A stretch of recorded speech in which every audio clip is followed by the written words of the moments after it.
Mysterious tech company Nothing Technology Ltd. Recently dropped their first smartphone. The company was founded by Carl Pei shortly after he left OnePlus, and whilst there has been quite a lot of buzz surrounding the company for a while, they have finally brought their first offering to the market, which tech heads are pretty excited about. Today we're discussing the new Nothing Phone 1 and everything you need to know about it, so don't go anywhere.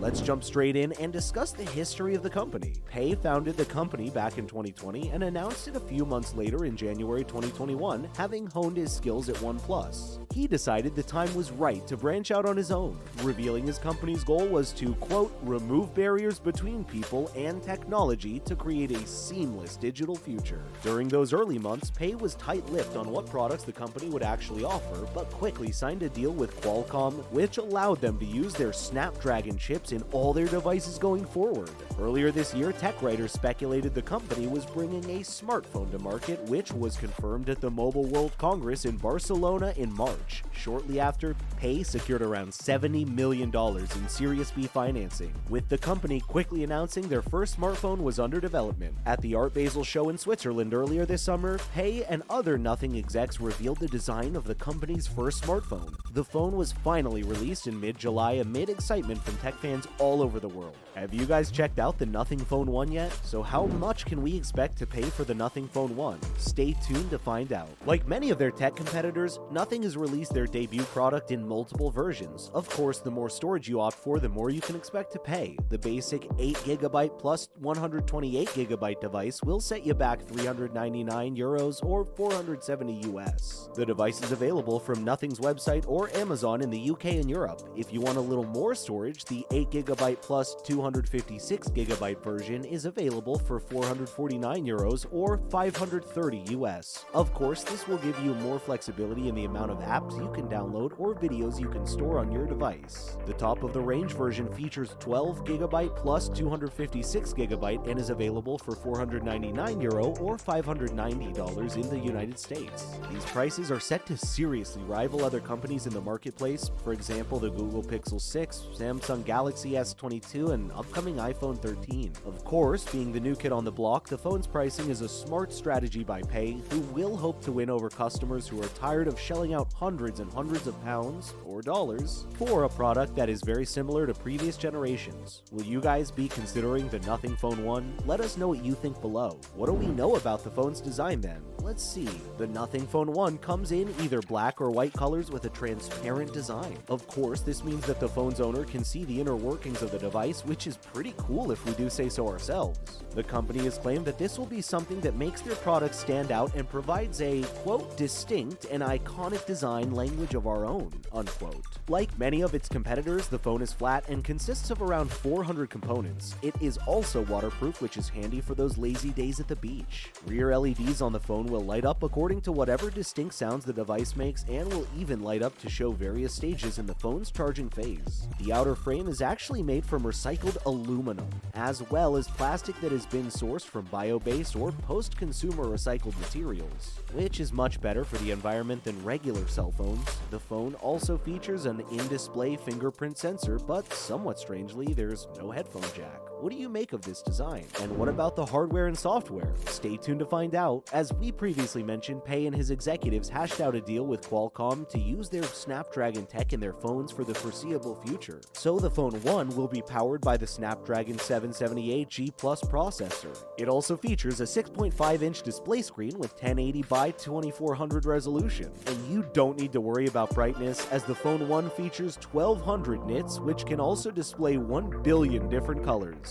Yep, that's with a B. Another nifty feature on this phone is the charging capacity, which boasts 50% charge in just 30 minutes, which is great. Of course, it has 15-watt wireless charging capability as well as 5-watt reverse wireless charging. The phone also features dual 50-megapixel main and ultra-wide cameras capable of 4K and FHD video. It also uses digital zoom to take close-ups instead of a dedicated telephoto lens. In the software development, the Nothing Phone 1 runs on Nothing OS, which is said to largely mimic the Android OS. As you might expect, it is fully compatible with all Nothing products, as well as products from rivals such as Samsung and Apple. You can also expect 3 years of software and 4 years of security updates for your money. What do you guys make of the Nothing software/hardware? Give us your thoughts below. So, what has been the reaction so far? Well, as we mentioned, the phone was released last month and there was plenty of interest upon its introduction to the world, scoring an excellent 88 out of 100 for their first handset. Nothing can be incredibly proud of their Engadget review, who said the Nothing Phone 1 is, quote, a very remarkable Android mid-ranger, unquote. I mean, for their first phone, that's a pretty solid review, right? It was also praised for how affordable it is by CNET, who also showed the company some love for the, quote, flashy design, giving them a serious, respectable 8.5 out of 10. CNET did suggest that the battery life could be slightly longer, but again, on the whole, they will be happy with the review. However, some private citizens have suggested there is still a bit of work to be done with the screens, as some report a green tint, whilst others reported dead pixels on their screen. Like all good tech companies, Nothing promised to recalibrate displays when the first update rolls around, and were more than willing to replace handsets should customers request it. Have you guys tried the Nothing One phone yet? If so, please let us know what you thought in the comments. Next up, some have suggested the company has failed its first big test. Stay tuned. The Nothing Phone 1 has brought with it some criticisms even in its infancy. The phone runs off an incredibly similar system to the stock Android 12, but the Android 13 won't be brought to the company's headsets until the next summer at the earliest. Nothing said recently, quote, "We are always working hard to improve the Phone 1 user experience. To ensure this, operating system updates will be made available for regular download. In regards to Android 13, this will be launching for Phone 1 users in the first half of 2023, unquote. They went on to explain that they want to fine-tune the software with the phone's hardware before releasing the Android 13, but promised to keep the users in the loop as to when that might be. Pei was asked about the Android 13 system, but like all good tech bosses, deflected the question by claiming that any product is more than any one component the product is made of. What did you guys think of Pei and Nothing's statements? Give us your thoughts in the comments. And finally, we're discussing a recent survey surrounding UK phone users. Somewhat surprisingly, a recent study has revealed that around 71% of British people don't expect roaming charges when they're on holiday. Of course, even though the UK has left the EU, people traveling to Europe from the UK won't be charged when using their phone on the continent, as the country still has agreements in place with other countries and service providers in the EU. 27% of those surveyed admitted to receiving unexpected roaming charges, which averaged around €260, which is pretty brutal. The study also suggested that only 21% of people in the UK take roaming charges into account when selecting a new mobile contract.